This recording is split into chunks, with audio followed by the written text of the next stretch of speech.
हम लोग मध्य प्रदेश के मुरैना लोकसभा सीट पे हैं और यहाँ की जनता की राय जानने हम लोग आए हैं कि इस बार के लोकसभा चुनावों में इनकी सोच क्या है। मेरे साथ यहाँ के बाशिंदे हैं, इसके अलावा पॉलिटिकल पार्टी के लोग भी यहाँ पर जुड़े हुए हैं और इनसे मैं पूछूंगा कि इस बार के लोकसभा सीट पर इनकी सोच क्या है मुरैना के बारे में। क्या ये सोच रहे हैं कुछ बदलाव होना चाहिए या फिर जो परंपरागत तरीके से यहाँ पर चुनाव लड़े जाते हैं उसी सोच के आधार पर ये इस बार वोट डालने वाले हैं। तो तमाम पब्लिक मेरे साथ है, कुछ नेता भी हैं यहाँ पर कांग्रेस बीजेपी की, उनसे बात करेंगे।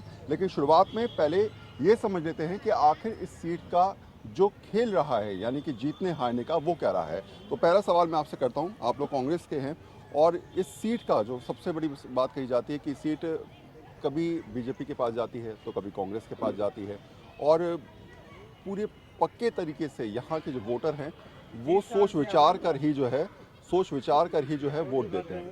ऐसा है, पहले ये सीट रिजर्व थी तो मुरैना के लोकल की अशोक अग्रवाल जी को ज़्यादातर लोग चाहते थे। जब से समान हुई है, नरेंद्र सिंह जी आए, 5 साल काटी और चले गए। अनु मिश्रा जी आए, 5 साल काटी चले गए। कोई उद्योग नहीं, कोई विकास नहीं। 15 साल गवर्नमेंट इनकी रही मध्य प्रदेश में, कोई उद्योग नहीं। जो उद्योग थे, जो समय वो क्या नाम है, कांग्रेस सरकार विकास में लगाई थी, वो आज तक कोई उद्योग बंद हो गए, नए उद्योग नहीं लगाए। अभी आप हाल ही का मुद्दा देखिए, अनु मिश्रा जी यहाँ से सांसद थे, कांग्रेस की गवर्नमेंट आई, शुगर मिल पे आकर धरना दे दिया।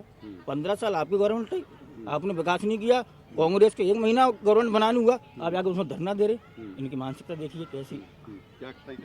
ये बिल्कुल सही कह रहे हैं। 15 साल बीजेपी की सरकार रही, जनता ने देखा ये झूठ बोलते हैं, इनके झूठे वादे हैं और जुमलेबाज सरकार थी इनकी। अब उसी का परिणाम ये हुआ कि 6 की 6 विधानसभा पूरे मुरैना जिले में कांग्रेस ने जीती और आप देखना पूरी जनता भाजपा के खिलाफ है और पूरा मतदान कांग्रेस के पक्ष में हुआ। 1000% कांग्रेस का सांसद। इनका जवाब दे दीजिए जरा। मैं आपको सबसे पहली बात बताऊं, शुगर मिल कांग्रेस के ज़माने में बंद हुई, दिग्गी सरकार थी उस समय, उसने बंद कराई। उसके बाद इनके प्रयास ये बिल्कुल नहीं रहे और जब भी हमने चालू करवाने का प्रयास किया इन्होंने उसमें अड़ंगे डाले, पहली बात। दूसरी बात, जोरा सबलगढ़ श्योपुर जाने के लिए 40 मतलब 60 साल इनकी सरकार रही, परंतु जो पुराने पुल पे ही जाना पड़ता था, 6 घंटे में तो आदमी सबलगढ़ पहुंचता था। आपको आज जाते होंगे, आप अपना चैनल लेके भी गए होंगे, देखते हैं दोनों पुलों पर बढ़िया व्यवस्था हो गई, रोड बढ़िया हो गई। ये सब माननीय नरेंद्र सिंह तोमर, अनु मिश्रा जी की देन है। आज फ्लाईओवर बन रहा है, ये भारतीय जनता पार्टी की सरकार में बन रहा है। आज अस्पताल का जो नवनिर्माण हो रहा है, ये भारतीय जनता पार्टी की देन है। Civil project Bharatiya Janata party, निगम भारतीय जनता पार्टी ने बनाया। इनने 60 साल में क्या किया ये कुछ बता नहीं सकते, केवल आरोप लगाना जानते हैं। जानकारी लगातार वो कह रहे हैं कि जो 5 साल में विकास हो गया वो 70 साल में नहीं हुआ। बहुत काम हुआ, ये कह रहे हैं। इतना काम हुआ कि लोग जो है तस्वीर देख के कह रहे हैं कि मुरैना की तस्वीर बदल गई है। क्या ये वाकई हुआ? मैं आपको ये बताना चाहता हूँ, अभी भाई कह रहे थे कि sewer project as per specification Morena शहर के अंदर सीवर प्रोजेक्ट बिल्कुल फेल प्रोजेक्ट है। दूसरा आपने ये कहा, कि यहाँ से सबलगढ़ जाने के लिए जो पुल बनाए गए हैं ना, आप किसी भी एजेंसी से उसको चेक करा लीजिएगा। बनाए हुए अभी 4 से 8 महीने हुए हैं, चालू हुए हैं। उनको उस पुल की स्थिति क्या है, बार बार उसकी कंप्लेंट हो रही है, बार बार सुधार हो रहा है। आप जब इंजीनियर नहीं है, नहीं वो चालू हो गया। वो इनके जो चहेते जो विधायक थे उनका उसमें इन्वॉल्वमेंट रहा। उसका परिणाम ये है कि हमारा वो विकास जो था ना, वो इनका खुद का विकास हो गया, जिले का कोई विकास नहीं हो। सबूत के ऊपर मैं बता देता हूँ, आपको बता देता हूँ। अगर ये नगर निगम की बात, इन्हें नगर निगम किया, आपने टैक्सेस वसूले हैं, आपने सुविधाएं जिले को क्या दी, इस नगर निगम के रहने वाले लोगों के लिए सुविधाएं क्या है, कौन सी रोड है, क्या स्थिति है शहर की, धूल उड़ रही है। एक स्थानीय सांसद के काम से कितने खुश नहीं बताइए सर? बिल्कुल नहीं, वो तो लापता है। उनको बुलाने के लिए तो 100 रुपए इनाम रखी जाती, तब तो वो लौट के आते थे। स्थानीय सांसद जी के बारे में तो यहाँ तक कहावत है कि वो विधानसभा हारने के बाद यहाँ के हमारे यहाँ थोप दिया गया था, लेकिन जनता को मोदी जी ने वो 2014 जुमला दिया था, रोजगार, व्यापार, पता नहीं काला धन, इस नाम पे वो जीत के चले गए थे। उसके बाद अनु मिश्रा जीतने के बाद यहाँ दर्शन भी नहीं दिए। वही कंडीशन इनकी थी, इनको लाके दोबारा से फिर बदल के यहाँ कर दिया गया है कि भाई ये तो नए अनु मिश्रा जी का विरोध है, चलो जनता में शायद इनका नहीं हो, लेकिन इनका भी बहुत विरोध है। सर देखिए, विकास के बारे में भारतीय जनता पार्टी बड़े बड़े दावे करती है, लेकिन विकास में समझता समझता हूँ कि समाज में एक निरंतर चलने वाली प्रक्रिया है, जो जैसी जैसी आवश्यकता होती है उस तरीके से विकास किया जाता है। अगर बोलते हैं कि नेपरी का पुल इन्होंने बनवाया है तो उसकी आवश्यकता पड़ी, तो सरकार का दायित्व है कि आवश्यकता के अनुसार उस दायित्व का निर्वाह करे, जो आवश्यकता है जनता की उसको पूर्ण करे। और रही उद्योगों की बात, तो उद्योग के लिए पहले बामौर उद्योग अपने यहाँ पे वो था आपका क्षेत्र, मालनपुर औद्योगिक क्षेत्र था। आज की डेट में 280 से ऊपर उद्योग सिर्फ मालनपुर औद्योगिक क्षेत्र में बंद पड़े हैं। उसके ऊपर बीजेपी बड़ी बड़ी दावे करती है कि हम सीतापुर औद्योगिक क्षेत्र लेके आए। सीतापुर औद्योगिक क्षेत्र में 128 करोड़ रुपए बेजा खर्च कर दिए गए, आज वहाँ पे एक भी उद्योग नहीं है। कि भारतीय जनता पार्टी ने क्या किया है कि सरकारी खर्चे पे बड़े बड़े प्रोजेक्टों को लाके उनकी फिजिबिलिटी जिनकी कुछ नहीं है, जिनकी वास्तविकता हकीकत जमीन पर कुछ भी नहीं है, उनमें परिंदा भी नहीं आया, सिर्फ कमीशन खोरी का नया नाम विकास रख दिया। बड़े कह रहे हैं, बड़े सपने दिखा दिए आप लोगों ने, करा कुछ नहीं, इनका ये भी कहना है। दूसरा इनका कहना है कि जो स्थानीय सांसद थे उन्होंने बहुत ज़्यादा कुछ काम नहीं किया, नजर नहीं आते, इसलिए उनकी को टिकट नहीं मिला। मित्र, मैं हकीकत बात करूं तो 2003 से पहले दिग्गी की सरकार में एक हालत जी थी कि बिजली गोल सड़क में गड्ढा और जनता तरसे पानी को, और हमने नारा दिया था सड़क पे कि दिग्गी तेरी मिटाई देंगे अब तेरी कहानी को। तो 2003 में भारी बहुमत से हम जीते। और मैं अब बहुत विनम्रता से ये कहूँगा आपके सामने कि 2003 तक, आज़ादी के 70 साल तक, जब तक ज़्यादा से ज़्यादा कांग्रेस आप सत्ता में रही मध्य प्रदेश में और देश में, तो आपने मध्य प्रदेश को बीमारू राज्य बना करके रखा था। ये अथक प्रयास करने के बाद, चाहे हमारी बहन भारती जी हों, उमा भारती जी, चाहे बाबूलाल गौर साहब हों और चाहे शिवराज सिंह चौहान हो, 15 साल में अथक प्रयत्न करने के बाद बीमारू राज्य से आज मध्य प्रदेश को हमने विकसित राज्य में परिवर्तित कर दिया है। और अब इनके हाथ में लग गई है लगड़ी सरकार। 1 से 9 में और 1 से 14 में कोई अंतर नहीं है। तो आप ये समझते हैं, मैं नहीं, अब ये तो परिस्थिति बताएगी। मैं ये कह रहा हूँ कि बना बनाया काम हमने, हमारी सरकार ने, मध्य प्रदेश की मुख्यमंत्री शिवराज सिंह चौहान ने, चाहे वो शिक्षा का क्षेत्र हो, चाहे वो मजदूरों का क्षेत्र हो, चाहे वो स्वास्थ्य का क्षेत्र हो, हर क्षेत्र में, चाहे किसानों का क्षेत्र हो, आदमी पैदा होता है उससे लेकर मरने तक पैदा होता है तो लाडली लक्ष्मी, आगे बच्ची पढ़ती है तो स्कूल गांव की बेटी। मुझे पूरी कहानी सुनाई लगे। मैं सिर्फ आपसे इतना समझना चाह रहा हूँ कि अगर आपके सांसद ने बहुत अच्छा काम किया था तो उनको साइडलाइन क्यों किया गया? बहुत बड़ी पार्टी है भारतीय जनता पार्टी। भारतीय जनता पार्टी किस कार्यकर्ता को कहाँ से लड़ाना चाहती है, किस कार्यकर्ता का कहाँ उपयोग करना चाहती है। हमारे यहाँ सिर्फ फुटबॉल नहीं होता है। 7 तारीख को यहाँ रामनिवास रावत आए थे और वहाँ जो कांग्रेस में सिर्फ फुटबॉल हुआ, यही इनका कल्चर है। और इसी कल्चर से ये क्या मैसेज देना चाहती है मुरैना जिले को? ये हमारी ये प्रश्न करना कि कौन कहाँ से लड़ेगा, ये हमारा नेतृत्व तय करता है। हम तो कार्यकर्ता हैं, सिपाही हैं। किस कार्यकर्ता को कहाँ से लड़ाना है, किसको कहाँ लड़ाना है। हमारे यहाँ तो चाय वाला भी प्रधानमंत्री बन जाता है। हम लोग को कहाँ मिश्रा जी को लड़ाना है, कहाँ तोमर साहब को लड़ाना है। मुरैना लोकसभा क्षेत्र में हमारी बहुजन समाज पार्टी पिछले चुनाव में दूसरे नंबर पर रही। कल मैं भारतीय जनता पार्टी का घोषणा पत्र देख रहा था। उस घोषणा पत्र में उन्होंने वही वादे फिर दोहराए, राम मंदिर का निर्माण, धारा 370। मैं माननीय प्रधानमंत्री से पूछना चाहता हूं आपके माध्यम से कि पिछले 5 वर्ष पहले भी आपने यही वादा किया था। अब आपको कितने साल और चाहिए जब ये राम मंदिर का निर्माण भारत में होगा, भारत में निर्माण होगा? धारा 370 की मांग भारतीय जनता पार्टी पिछले 35 वर्षों से कर रहे हैं। क्या लोकसभा में मैं सबसे बात करने की कोशिश कर रहा हूँ सर, मैं सबसे बात करने की कोशिश कर रहा हूँ। मैं सबको समय दे रहा हूँ, मैं सबको समय दे रहा हूँ। थोड़ा सा मुझे समय दे दीजिए। मैं सबसे किसानों को और गरीब व्यापारियों को, छोटे व्यापारियों को पेंशन देना कोई इतिहास में जान नहीं सकता। ये लोकसभा का चुनाव हो रहा है, राष्ट्रीय मुद्दों पर चुनाव हो रहा है। मैं भारतीय जनता पार्टी के वरिष्ठ मित्रों से पूछना चाहता हूं, आप धारा 370 हटाने के पक्षधर थे 30 साल से, 40 साल से, तो आपने लोकसभा में बिल लेकर क्यों नहीं आए?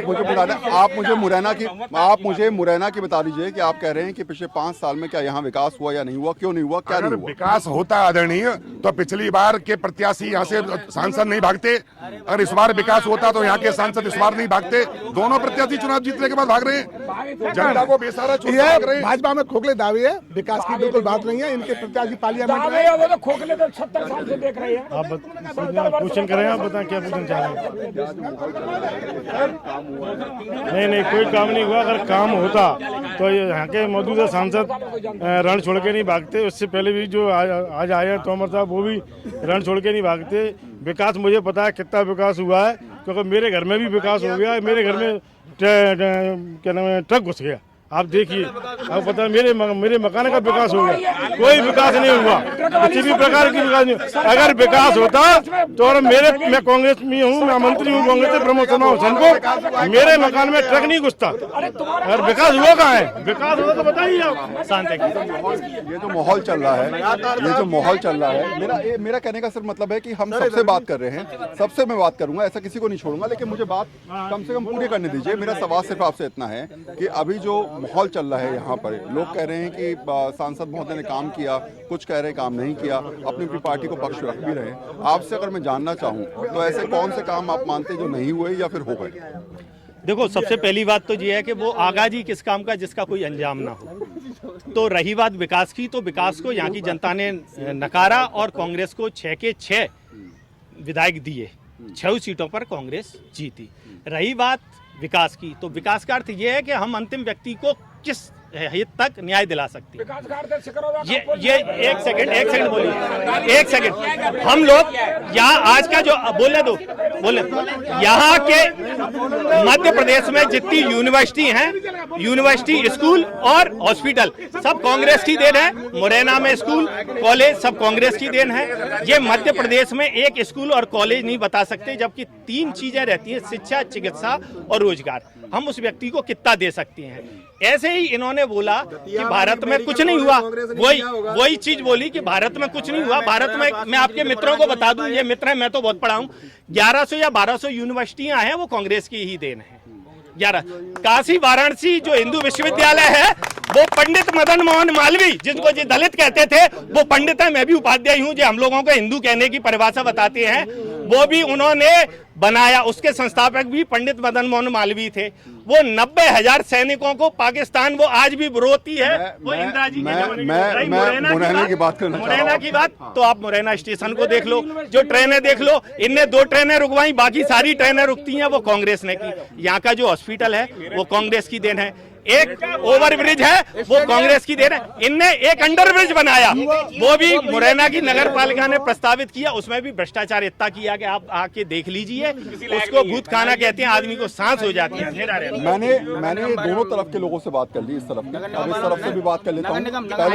पहले एक महिला है यहाँ पर, उनसे मैं पूछ लेता हूँ कि ये जो तमाम बहस आप देख रही होंगी यहाँ पर और जो हालात बने हुए हैं, आपको लगता है कि शायद परिस्थितियाँ जो हैं वो और अच्छी हो सकती थी अगर सांसद काम करते, या वाकई आप मानते कि बहुत काम हुआ और क्या लगता है कि टिकट आपको पड़ा?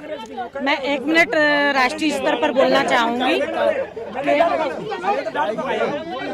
अरे बोलने तो दो भाई। मैं मोदी जी से कहना चाहूंगी, इस देश की एक नागरिक होने के नाते, कि तेरे वादे पे करके भरोसा क्या से क्या हो गया। सोचा था अच्छे दिन लाओगे और खाते में 15 लाख डलवाओगे।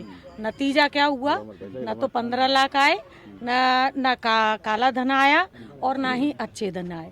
अच्छे दिन के नाम पे इस देश को मोदी जी आपने नोटबंदी और जीएसटी जैसा कलंक इस देश की जनता के सर पर थोप दिया, और उसका परिणाम ये है कि मुरैना जिला जो आज 6 की 6 सीट विधानसभा कांग्रेस को दे चुकी है और 8 सीट पूरी लोकसभा में थे। 7 कितना ज्यादा मैडम कह रही हैं कि जो है वो कांग्रेस ने बहुत काम किया है, बीजेपी ने जो है कुछ काम नहीं किया, कांग्रेस आती है तो बहुत बढ़िया होगा। 15 लाख आए नहीं, 72,000 की वेट कर रही है जनता देश की। आप मुझे एक बात का जवाब दें भाई साहब, आप मुरैना पे फोकस करना चाहते हैं तो आप पूरे देश पे फोकस करना चाहते हैं, ये बात मैं कहूँगा अपने मन से। पहले मुरैना पर अपन बात कर रहे थे, मुरैना लोकसभा की जहाँ तक अपन बात करें तो विकास के बारे में आज से 15 वर्ष पूर्व जो स्थिति इस मुरैना की थी, न तो सड़क थी, न बिजली थी, न पानी था। तीनों में से एक भी मूलभूत सुविधा हमारे किसानों की जो रहती है, चूँकि मैं किसानों से संबंधित नेता हूँ, इसलिए मुझे मालूम है किसानों का दर्द कि न तो बिजली थी, न पानी था, न सड़क थी। तीनों चीज़ों से आप इन पे हृदय पे हाथ धर के पूछिए, कांग्रेस के जो नेता हमारे आज कह रहे हैं इस बात को कि कोई विकास नहीं किया, तो मुरैना की स्थिति के बारे में जो आप बात कर रहे हैं, मुरैना को नगर निगम दिया, मुरैना को तमाम सारी योजनाएं ऐसी थी, पुल निर्माण, और आज आप ओवरब्रिज देख रहे हैं मुरैना में। माननीय सांसद जी के ऊपर हमारे ऊपर जो बात उछाली जा रही है, मैं निश्चित रूप से कहूँगा इस मौके पर कि सांसद जी मुरैना से तो रहे, और मुरैना से रहने के बाद उन्होंने विकास जिस तरह का किया मुरैना में, चाहे वो नरेंद्र सिंह तोमर के रूप में रहे हों, चाहे अनु मिश्रा जी के रूप में हो।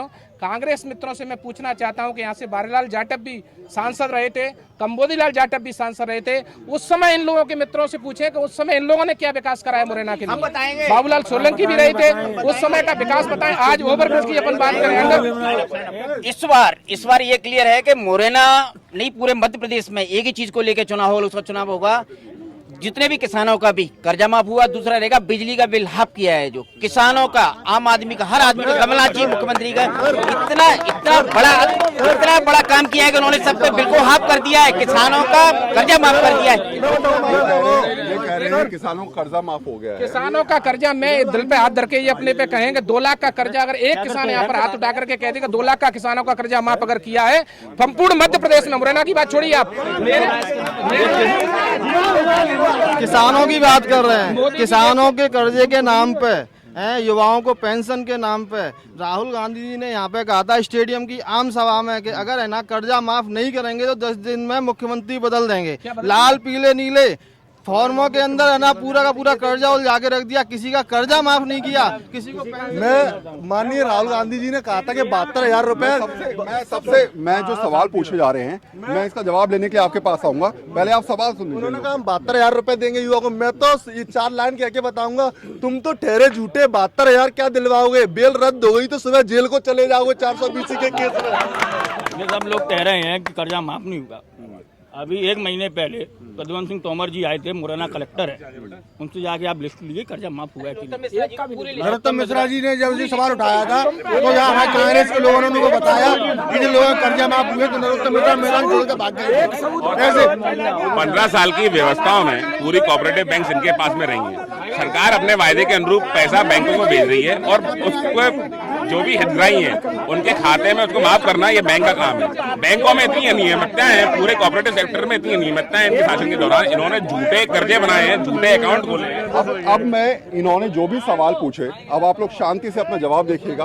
आपने जो भी सवाल पूछे उसके बाद मैं आपका जवाब लेता हूँ और पूछता हूँ कि आखिर में ये तमाम जो किसानों की बात की जा रही है, ये कहा जा रहा है किसानों को कर्जा माफ कर दिया, पिछले 1-1.5 महीने में सरकार ने बहुत काम किया है, मध्य प्रदेश सरकार ने, ऐसे में उसका चुनावों में लोकसभा में फायदा मिलेगा।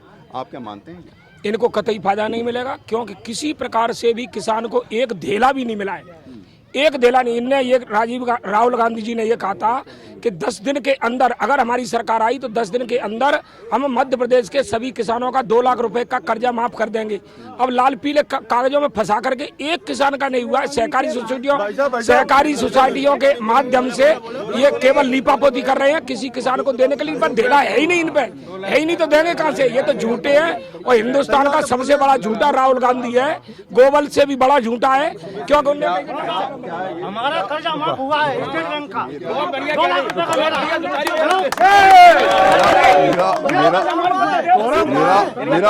मेरा सवाल सिर्फ आपसे ये है कि जो बातें लगातार की जा रही हैं, क्या ये सही है? कर्जा माफ हो गया है, चीजें हो गई हैं, लोकसभा चुनाव में फायदा मिलेगा? मेरी एक मिनट मेरा निवेदन है, मैं आपके चैनल के माध्यम से एक बात कहना चाह रहा हूँ, केवल पूरी बहस यही समाप्त हो जाएगी। आप और हम दोनों चलते हैं। इनने कहा है कि मेरा खुद का 2 लाख रुपए का, इनके शब्द सुने आप ध्यान से, इनने खुद ने कहा मेरा खुद का 2 लाख रुपए का, मेरे घर पे प्रमाण पत्र का। हम लोग अभी सब चलते हैं आपके साथ। यदि ऐसा हुआ होगा तो ये जो कहेंगे वो हम सजा भुगतने को तैयार हैं। तो यानी कि जो हालात बने, जो परिस्थिति है वो अपने आप और शायद यही वजह है। और मुरैना लोकसभा सीट पर इस समय तमाम लोग, तमाम कार्यकर्ता या तमाम नेता शायद कहीं ना कहीं इस बात को अपने सामने रखते हुए नजर आते हैं कि जो भी परिस्थितियां है उसके हिसाब से वोट दिया जाएगा और शायद जो भी उनके मुद्दे रहेंगे उन्हीं मुद्दों के हिसाब से ये लोग अपने मत का प्रयोग करेंगे। कैमरामैन मोहम्मद रफीक और सहयोगी करतार सिंह के साथ वरुण सिन्हा, न्यूज़ 24।